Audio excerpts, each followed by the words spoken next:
All All right, right, we we're are live, hot. and due to the time of the season, I feel like I got to put the hat on, man. We got to get a little festive. You know what I'm saying?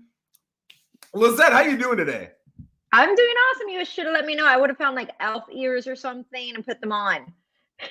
Well, I'm not going to go there, but I'll talk to you after. We might have something to Okay. talk about here. We'll see. We'll see. All right. So today's topic is I am thinking about buying in 2022, right? Maybe the first quarter of 2022. And I don't know what I can do to be proactive and set myself up for success. So we've created a little list of things that you can do, some ideas that you can think of to implement to get yourself ahead. Because my gosh, it's not just, hey, let's go, let's look at some homes and let's buy some. You can do that. But if you set yourself up 30 days, 60 days, 90 days beforehand, you can really put yourself in a lot better position. So, Lizette, what do you suggest to somebody who gives you a call today and says, just thinking, in 90 days, 60 days, somewhere around there, I might want to get out and start looking at homes. What should I do? Well, I have a few questions I would ask. I would ask first, okay, so where are you financially? Is this going to be your first time you purchase a home, or do you have experience? Are you currently living in a home? Each way can take you in different directions. So it's really a game changer. So we have to know exactly where you are. So I would definitely get with your realtor and have them point you the right way to start talking to a lender if that's the way that you need to go. So you understand what your options are and if you need to do anything to qualify. I love that. And I like that you kind of started with, hey, are you living in a home already? Are you living with mom and dad? Are you renting? What are you doing? If you're renting, it's a simple, hey, when is your lease up? If you need to extend for a month because it's a challenging market to get offers accepted in, is that possible? All those things are really good. That's good information to know. If you live with mom and dad, it's piece of cake, right? Unless they're kicking you out, then you're kind of in the same situation as a rental. But if you own a home, do you need to sell that home before you buy this home? If you don't, makes it kind of easy. If you do, there's a little bit of coordination that needs to go on there. There's pros and cons to some different strategies you have there. So that's a great point. Get with a lender right away, right? Getting that budget down. There's two big numbers that people tend to want to know. How much cash out of pocket am I going to need? And what's that monthly payment going to look like? Are they going to be able to give you specific numbers? No. Until you get a house, they won't, right? Because insurance is different on every single home, depending upon the 4-point, the wind mitt, and all that good stuff. And you're going to have different taxes in different, areas and stuff like that. You might have HOA fees, whatever it is, they're going to be different, but they can get you a rough number, right? Maybe within $150 a month. And they can let you know at this price point, this is about where you're going to be. Are you comfortable with that? No. You need to be lower? Yeah. Okay, great. What about this one? Yeah, I'm comfortable with that. Okay, then here is the rough price point you want to be in. That is incredibly helpful. That's incredibly helpful. I'll take it to the next level and I'll say, really getting with a realtor. So you've got someone like, I've got people who are kind of in that beginning stage, and at 9 o'clock at night, they'll send me a text, right? And they'll ask me like, what's an HOA fee? What does this HOA come with? What's the difference between these HOA? I don't know why I'm stuck on HOAs, but whatever their question is, they're asking me that question. And it makes them feel comfortable because over that month, 2 months, 3 months, they start to feel comfortable with the market. They know what this area does, and they know what this area does. They know what that HOA looks like. They know what these taxes look like. Now they got kind of a lay of the land. So when we go out and we start looking, it's not quite a surprise. So another helpful thing with that realtor is they can set you up on an auto email, right? So if you don't want to talk to a scary realtor because we're going to try to sell you something, we're not, I promise you. You can call us. We'll set you up on an auto email. We'll put all the different criteria you want in there, and boom, you've got it. You're receiving homes that fit your criteria. You going to buy them? No. You going to look at them? No. But you're going to feel comfortable getting to know the market, right? If you don't want to talk to us, you can go to Zillow. Is Zillow as good? No, but it's 80% as good. You'll get a feel for the market. And again, that's the goal. You'll have to proactively go do it instead of getting it emailed to you. But it's a good second choice if you're scared of Lizette. Lizette, what else you got? All right. So once you understand financially where you are, there's a few different ways that we could go about it. And that's when really talking to your realtor is so important.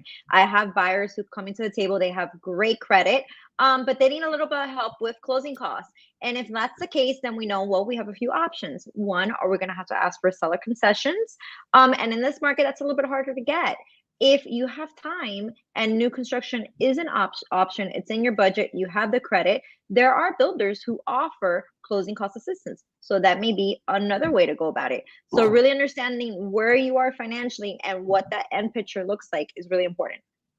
That's a great point. And when you're thinking about being 2-3 months out, sometimes if you're going to borrow money for closing costs, right? Closing costs, down payment, whatever it is, if you're going to borrow that money, it's got to be seasoned in a lot of situations. So seasoned mean it sits in the account for whatever the lender dictates is the amount of time it needs to sit there. Usually it's about 90 days, right? So if I'm going to go buy a house, Lizette's my lender, or I'm sorry, she's my realtor, and she shows me a house and she says, hey, with down payment, closing costs, everything, it's going to be 15 grand. And I'm like, I only got 5 grand. I'm going to go borrow 10 grand from my mom.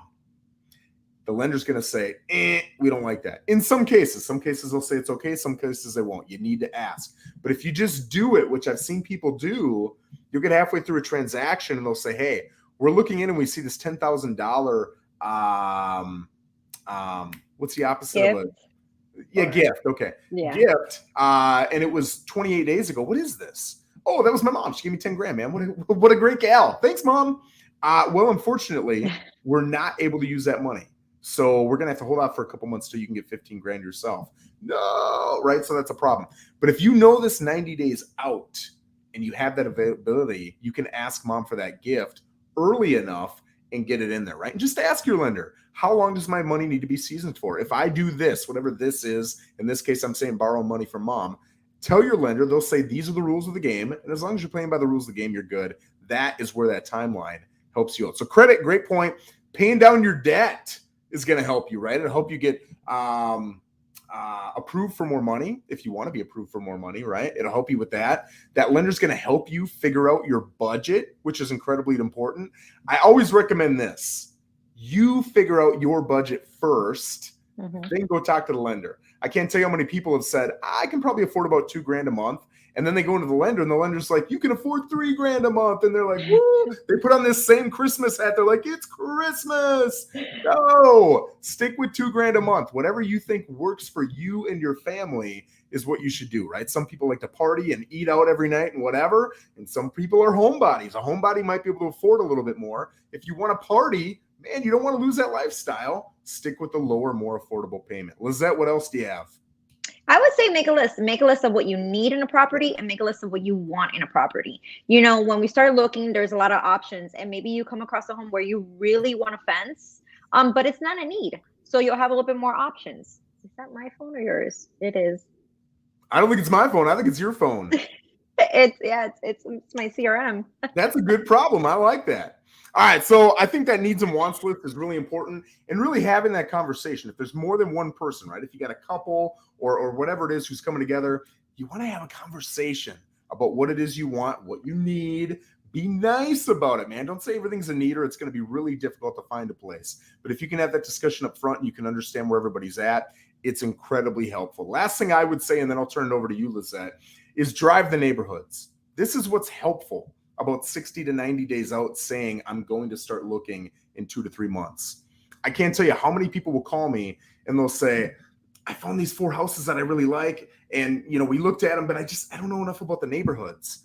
And I think, man, wouldn't it be nice to really feel that neighborhood out and know how close is it to a grocery store? I'm going to go look up statistics and see how dangerous it is, right? You can look up how good the schools are in that particular neighborhood. All those different things, if you've got the time, you can drive the neighborhood, you can research the neighborhood, you can look up stats on that neighborhood, and it really puts you in a lot better position. Lissette, are there any last tools, recommendations, tips that you would give buyers looking in the next 60 to 90 days? You know, the first step will be just create a plan. Create a plan and start writing down your goals of what you want to be, where you want to be, and what you want for the new year. And if that's a home, write down exactly what you're looking for and what would you like to find in that property. And then you could get started with the steps. Then you could go on to the next step. What's the budget? What's the price range? How much money do I need up front for closing costs? But start somewhere, and as long as you got a plan, you'll be able to do it. I love that. Lissette, thank you so much. I'll tell you guys, if you have any questions, it's a lot, right? It's a lot from point A to point Z to get into a house. If you've got questions, you can DM either one of us at any time, and we'd be more than happy to help you immediately. I hope you have a phenomenal day, and we will see you next week. Lissette, thanks. Have a good one. Have a great one, guys.